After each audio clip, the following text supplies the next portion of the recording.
saya Felicia Putri, mahasiswa jurusan Perbankan dan Keuangan di Presiden University.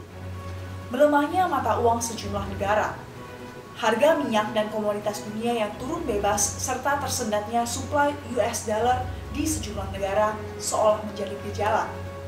Para ekonom mulai khawatir apakah krisis moneter 1998 akan terulang kembali. Namun, DBS Group Research menegaskan bahwa kondisi hari ini jauh berbeda dari 17 tahun yang lalu. Saat itu, utang Asia dan defisit transaksi berjalan luar biasa besarnya, sehingga berimplikasi pada pertumbuhan ekonomi yang negatif 13%.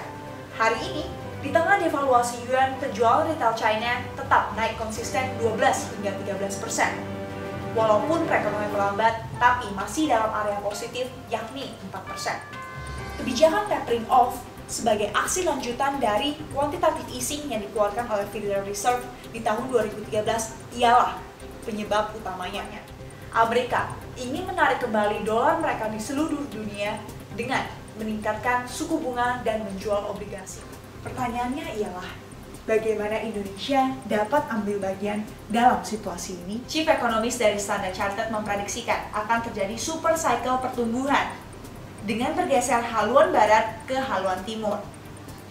Dengan pertumbuhan ekonomi PDB yang konstan di angka 7%, Indonesia dapat mencapai PDB 3,2 triliun US dollar di tahun 2020 dan perlahan masuk menjadi 5 besar ekonomi dunia, mengalahkan Prancis, Inggris, Rusia, Jerman, dan bahkan Jepang. Selain itu, DBS Asian Insight pun melaporkan bahwa 60% sampai 70% dari populasi Indonesia berada di usia produktif. Dan angka ini akan mencapai klimaks di tahun 2035, di mana 80 hingga 85% adalah penduduk usia produktif. Hal ini dikenal sebagai bonus demografi. Apabila Indonesia mampu memanfaatkan kesempatan ini, tingkat ketergantungan akan turun dan produktivitas akan naik, dan hasilnya pertumbuhan ekonomi akan luar biasa besar.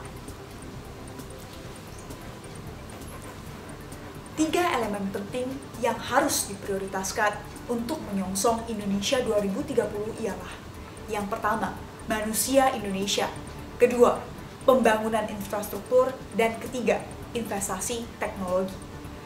UKM dan unit bisnis harus dibekali oleh kemampuan dan keterampilan yang memadai, didukung oleh infrastruktur dan dilengkapi dengan teknologi terbaharui.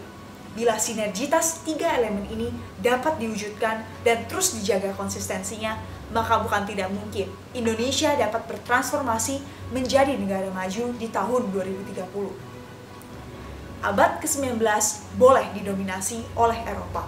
Abad ke-20 boleh dirajai oleh Amerika. Namun abad 21 adalah milik Asia dan Indonesia.